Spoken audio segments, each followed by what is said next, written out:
There they are then, the Sabres. They need to show their teeth here. The Ben Doyle break is massive. That 8-ball was close. Very nearly our first golden break of the night.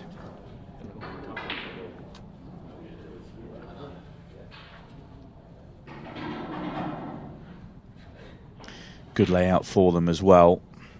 Yellow passes bottom right past the red. So yellow's definitely the set for them. That's a little short from Shaun, you'd feel. You'd like to be on that one at the top of the table.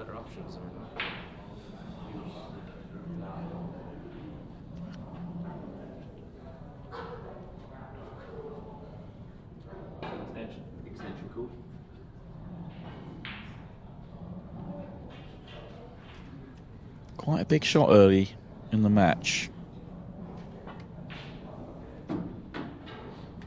Needs a little bounce here just to gain the control. Just far enough, I think, because you want to be able to screw the cue ball out. You don't want to be playing around with the reds, causing a mess on the right-hand side. No, maybe not. So he's going for right centre because of it. This is going to go all the way up the table. You could end up not good on the next ball here. Well, tried to pot it thick and missed it because of it. It did look like he could play the one bottom right and screw out. And just a little soft screw would have been perfect.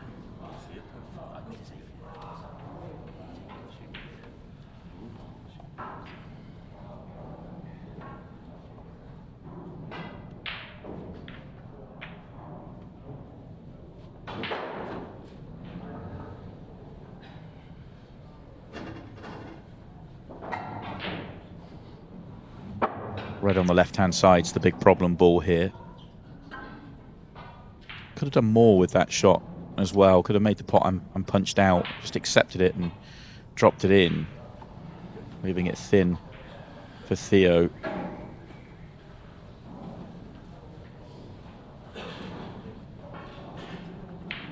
Well, that's off.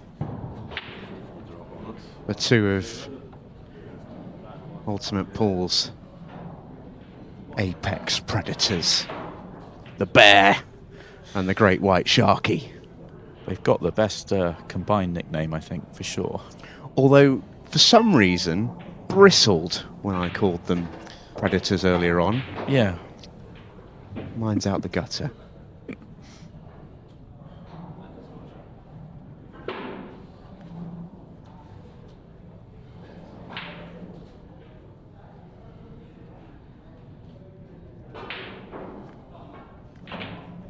Oh, that's a wide. Yeah, Shaun's just, he's not... Almost like that moment in the first match almost rattled him a little bit. Yeah, because they started off with their first combined frame was really, really good. And then Shaun hit a very bad break and then obviously got very unlucky. But he's made some mistakes in this match already. There's 3 bad errors.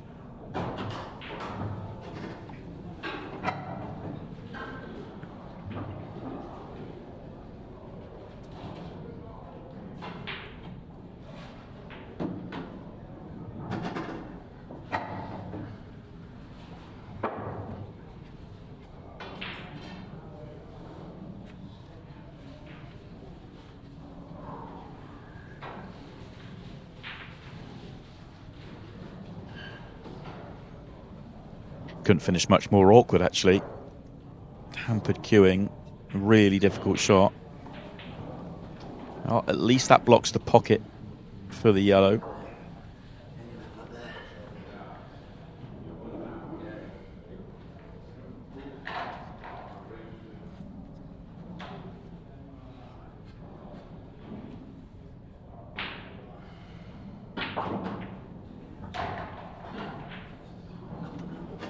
Hard to generate enough power into that to do anything. Throw into that too much, it goes wide.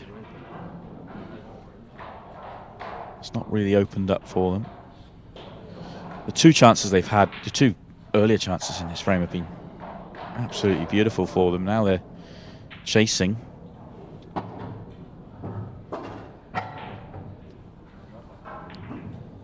It's a pretty good shot. Needs a better one, though, from Ben Doyle to set them up here.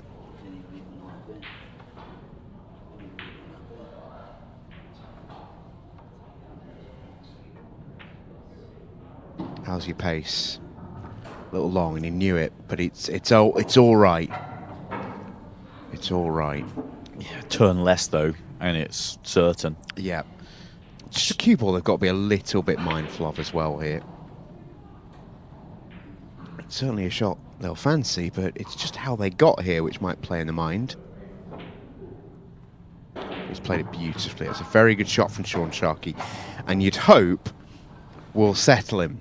He has been the victim of some Monday night madness before as Shaun Sharkey. I remember a night he played in the Champions League where he came in, I think maybe for his first go or his second, early on at least, his Ultimate Pool Pro kind of career, and just got chewed up and spat out, really. It can happen to players, you know, that there usually tends to be a player who just can't get anything going, and the three other teams or players, whatever competition it may be, sort of just get their pound of flesh in the night. And sometimes you just have to accept that that's just how your night's going to go. It's happened to so many great players. It's not really an indicator of ability, but it can chew you up and spit you out, this format. Visits and mistakes and formats can build. One mistake can lead to another, and so on and so forth, and results and everything else. So, yeah, it does happen. Not entirely sure what the reason why our referee Mark Goff needed to have a word there.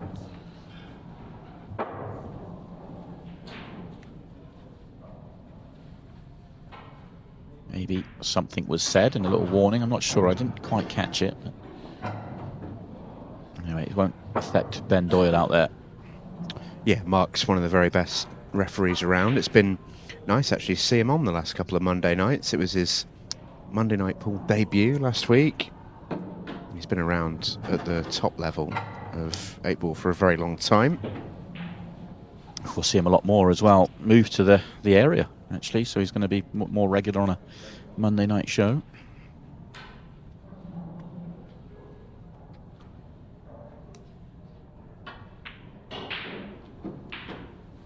Tremendous news for those who like their foxes silver.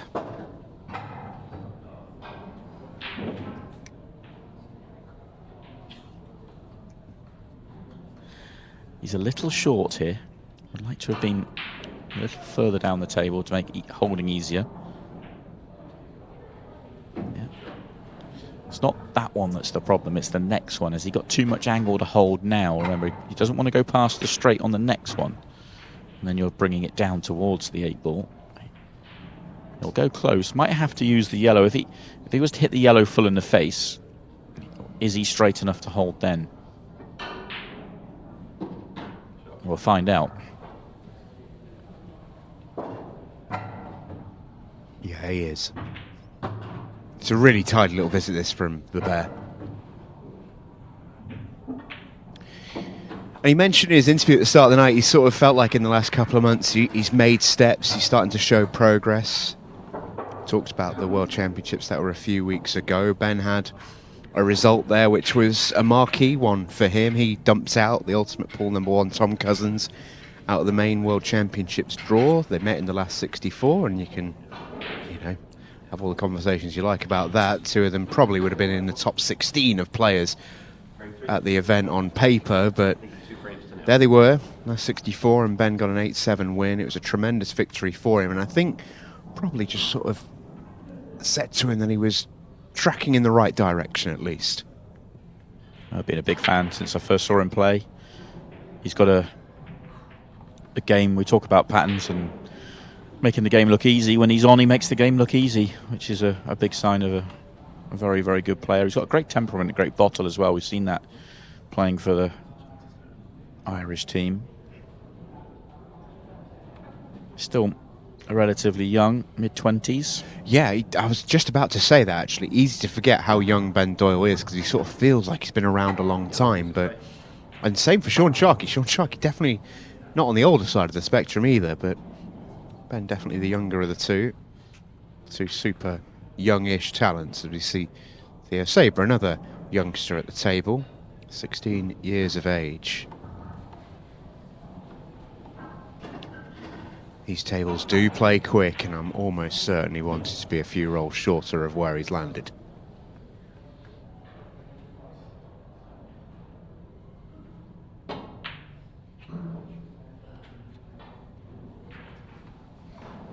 Neither Saber has settled. That can happen.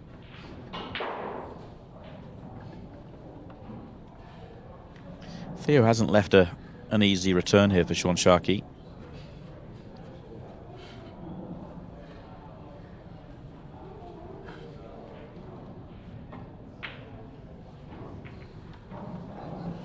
Yeah, and Shaun, we talked about Kristi Caulfield and Phil Parkin about how they would have hated having to play the safeties that they were playing.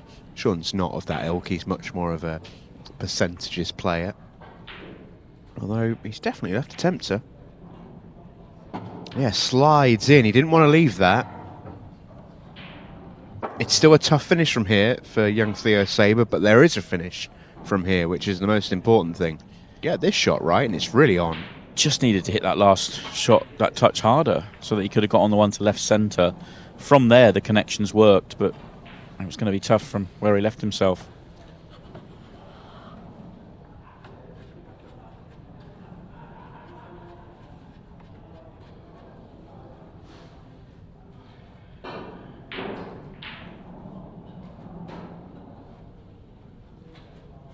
Shaun may feel he needs to play another safety or two. It's hard to see a safety that's going to really be progressive for him. More containing is what he's looking for. That's what he's got. Yeah, and I think you mentioned about how Shaun's not the oldest, but he is. He's no spring chicken. He's been around a little while. He can see the game here. His team are 2-0 up, and he knows the only way he can lose this match or this frame at this juncture is if he gives it away. He's not going to give out gifts. Yeah, quite right as well. Cue ball in hand was huge there. The two problem balls on the table, you're able to go short side position on one to connect short side position on the other. And if this goes in, everything else should be fairly easy. Don't think the fact he's blocked off that left-hand corner pocket will have any effect on the finish here. Only thing is it looks like he's gearing up for is playing the plant at the top to play on a moving ball. But if he plays it, or he lands on it nicely, he won't be moving it very far.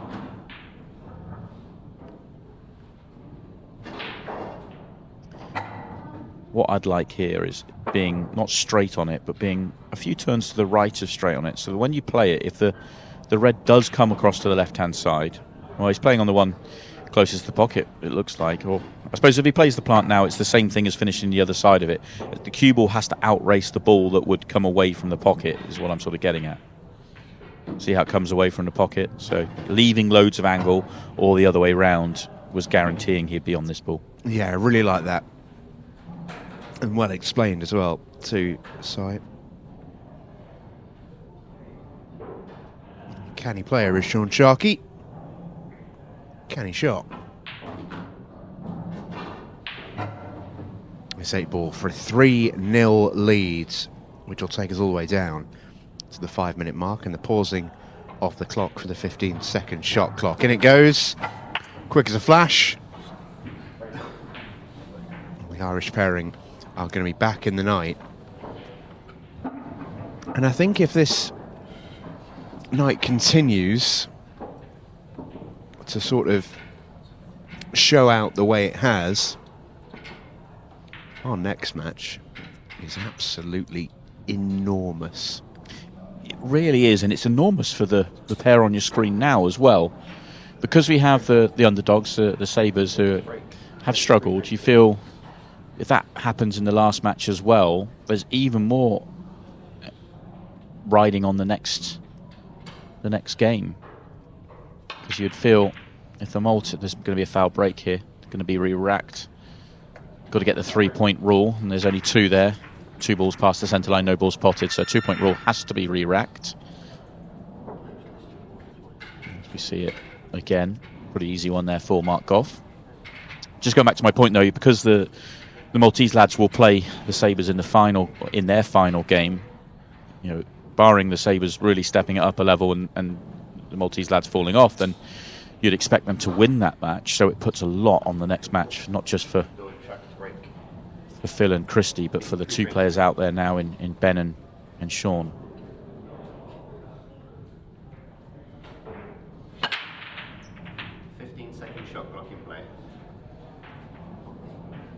What it will probably do for Ben and Shaun is they probably become pretty enormous fans of Kristi Caulfield and Phil Parkin, because there's a very realistic scenario where...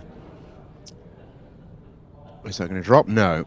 It's a very realistic scenario. It doesn't feel like a million miles away at all, where all 3 of the sort of the pro pairings, if you like, beat the Sabres. And they all sort of get another win along the line, but they all sort of beat each other, and dare I say it, 3-way 6-red shootout. Yeah, I agree completely. If Phil and Kristi win the next match, then against Clayton and Garry, then it really will come down to these 2 playing Phil and Kristi. If they win that match, we will be going, barring some strange outcome, to a 2-way or a 3-way 6-red shootout. So yeah, there's a lot riding on it. The match 4 is always big. It just feels bigger.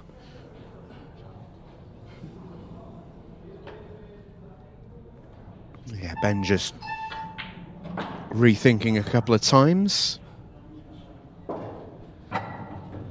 They should get to 4 from here. It's not the world's greatest shot, that, from Ben Doyle, I don't think.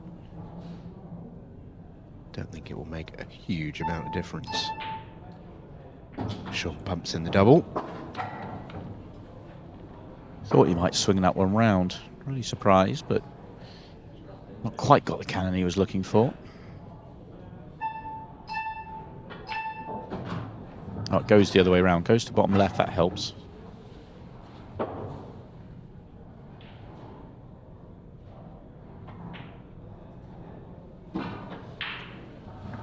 That's a lovely shot.